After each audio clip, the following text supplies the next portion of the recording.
Assalamualaikum warahmatullahi wabarakatuh. Saya Vina Oktavidiana, NIM 190123008. Pada mata kuliah Hukum Media dan Pers ini, saya akan menganalisis film yang berjudul Untuk Angelin yang rilis atau tayang pada 2016, di mana film Untuk Angelin ini ditulis skenarionya oleh Lele Leila Nur Azizah. Untuk sinopsisnya, bercerita tentang Samidah yang diperankan oleh Kinaryosi, perempuan yang tinggal di sebuah desa kecil di sudut kota Banyuwangi. Ia hidup di bawah garis kemiskinan. Ketika kehamilannya memasuki usia ke-8 bulan, Midah atau panggilan akrabnya memutuskan pindah ke Bali untuk mengikuti suaminya yang diperankan oleh Tengku Rifnu Wikana yang bekerja sebagai kuli bangunan di Bali. Beberapa waktu setelah berada di Bali, Midah kemudian melahirkan. Ia melahirkan seorang anak perempuan cantik.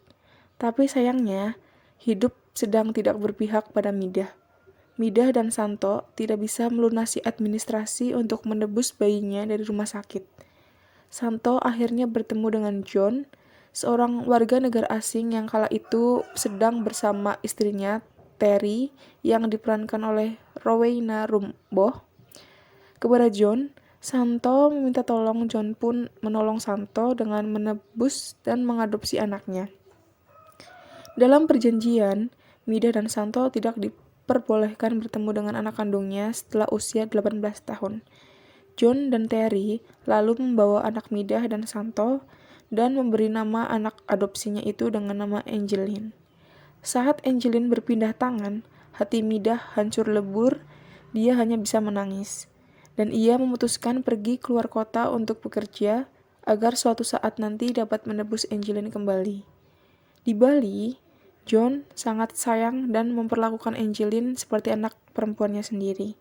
Meskipun John dan Terry sudah punya anak laki-laki bernama Kevin. Hadirnya Angelin membuat Kevin cemburu. Dia terlihat tak suka dengan Angelin. Suatu malam, John mendongengkan sesuatu ke Angelin yang saat itu sudah berusia 5 tahun. John bercerita tentang negeri yang indah. John bilang bahwa Angelin adalah putri raja yang akan bahagia. Dan malam itu merupakan malam terakhir John menemani Angelin. John meninggal dunia karena serangan jantung. Angelin yang diperankan oleh Naomi Ivo kini sudah berusia 9 tahun dan tinggal bersama Terry serta Kevin. Angelin menuruti semua yang Terry bilang. Dia mengikuti semua yang Kevin inginkan.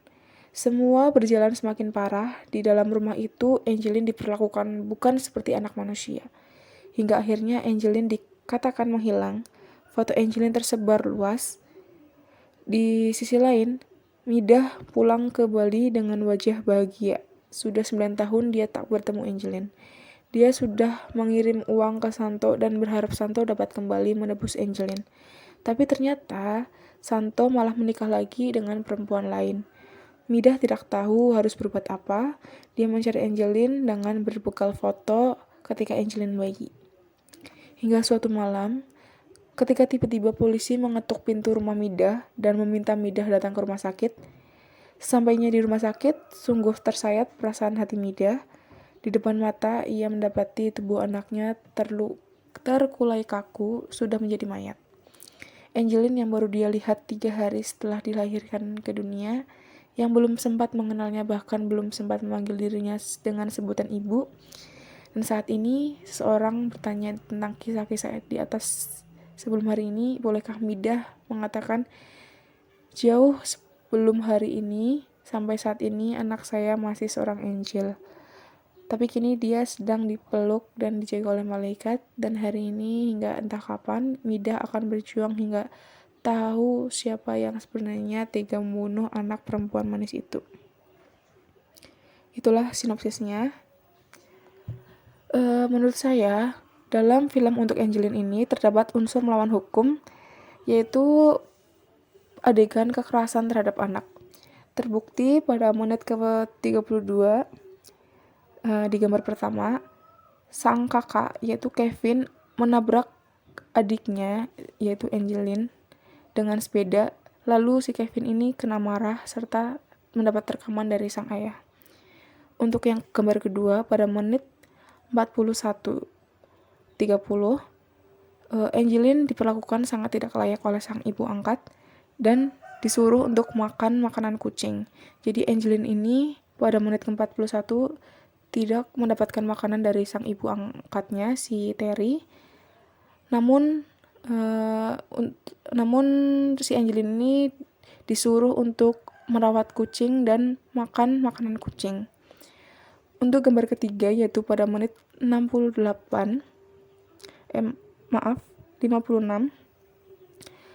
Di gambar ketiga ini, Angeline mendapatkan perlakuan kekerasan dari Terry, sang ibu angkat, karena mendapat makanan dari pembantunya. Karena pembantunya sangat iba kepada Angeline yang tidak mendapatkan makanan dan hanya boleh memakan makanan kucing, maka pembantu Angeline memberi makanan kepada Angeline. Namun, saat sang ibu angkatnya tahu, Angeline langsung kena marah dan mendapatkan perlakuan kekerasan.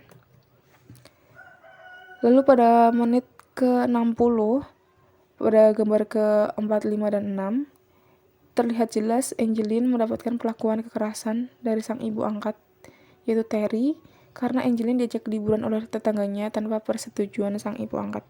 Jadi pada adegan tersebut mempertontonkan atau memperlihatkan Angeline yang mendapatkan kekerasan seperti pukulan, jambakan, bahkan disiram air sampai si Angeline meninggal, lalu mayatnya disembunyikan di belakang rumah. Jadi pada film untuk Angeline mempertontonkan beberapa adegan kekerasan yang dilakukan oleh ibu angkat, yaitu Terry, kepada anak angkatnya yang bernama Angeline. Film ini dikategorikan untuk semua umur. Ini tentu melanggar kaidah etika. Sesuai pasal 30 ayat 1 Peraturan Pemerintah Nomor 18 Tahun 2014 tentang Lembaga Sensor Film yang berbunyi, kriteria penyensoran terhadap isi film dan iklan film dari segi kekerasan sebagaimana dimaksud dalam pasal 29 ayat 2 huruf A meliputi adegan visual, dialog, dan atau monolog yang dapat mendorong penonton bersimpati pada pelaku yang melakukan kekerasan sadis terhadap manusia dan hewan. Pada pasal 30 ayat 1 Peraturan Pemerintah Nomor 18 Tahun 2014 tentang Lembaga Sensor Film sudah jelas disebutkan bahwa harus dilakukan sensor film atas adegan visual kekerasan terhadap manusia. Terlebih lagi yang menjadi korban dalam film ini adalah anak. Dikhawatirkan anak-anak yang menonton film ini tidak mengambil sisi positifnya, melainkan mengambil sisi negatifnya. Contohnya, terdapat anak yang pernah menerima kekerasan dari orang tuanya, maka akan menimbulkan traumatik terhadap anak tersebut. Lalu pada pasal 33 pun dijelaskan bahwa film dan iklan film digolongkan untuk penonton semua umur apabila memenuhi kriteria. Yang A, dibuat dan ditujukan untuk penonton semua umur dengan penekanan pada anak-anak. B, berisi tema, judul, adegan visual, serta dialog dan atau monolog sesuai usia dan tidak merugikan perkembangan dan kesehatan fisik dan jiwa anak-anak. Tetapi menurut saya, dalam film untuk Angeline ini terdapat adegan visual yang merugikan perkembangan kesehatan jiwa anak-anak, karena dalam adegan tersebut terdapat adegan pemukulan, kekerasan, seperti itu. Lalu poin C, mengandung unsur pendidikan, budaya, budi pekerti, hiburan sehat, apresiasi estetika, dan atau mendorong rasa ingin tahu mengenai lingkungan. Yang D, tidak mempertontonkan adegan kekerasan baik fisik maupun dialog dan atau monolog yang mengakibatkan mudah ditiru atau diikuti oleh anak-anak. Di dalam film untuk Angeline ini terdapat adegan kekerasan yang dilakukan oleh contohnya ya ini yang dilakukan oleh sang kakak Kevin kepada Angeline karena si Kevin ini merasa iri akan kasih sayang yang diberikan oleh John, ayahnya, kepada Angeline. Poin E, tidak mempertontonkan adegan yang memperlihatkan perilaku atau situasi membahayakan yang mudah ditiru atau diikuti oleh anak-anak. F, Tidak mengandung adegan visual dan atau dialog dan atau monolog yang dapat mendorong anak meniru perilaku seks, bersikap tidak sopan kepada orang tua dan atau guru, memaki orang lain, dan atau menggunakan kata-kata kasar serta adegan antisosial seperti tamak, licik, dan atau dusta. Yang G, tidak mengandung muatan yang membuat anak-anak percaya kepada klinik atau ilmu goib atau perdukunan, spiritual magis, mistis, dan tahayul yang bertentangan dengan norma agama. H, tidak mengandung adegan visual horor dan sadis. Tetapi dalam film untuk Angeline ini terdapat adegan visual yang sadis seperti kekerasan yang dilakukan oleh ibu angkatnya Angeline.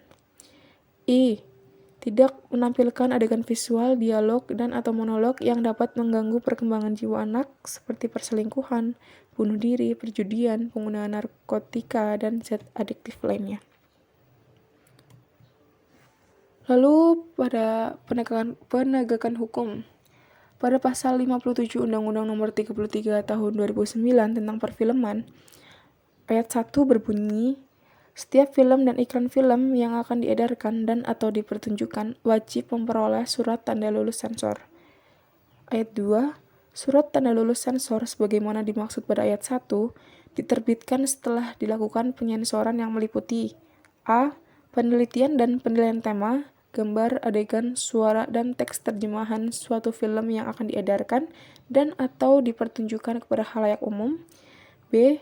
Penentuan kelayakan film dan iklan film untuk diedarkan dan atau dipertunjukkan kepada khalayak umum. Dan C. Penentuan penggolongan usia penonton film.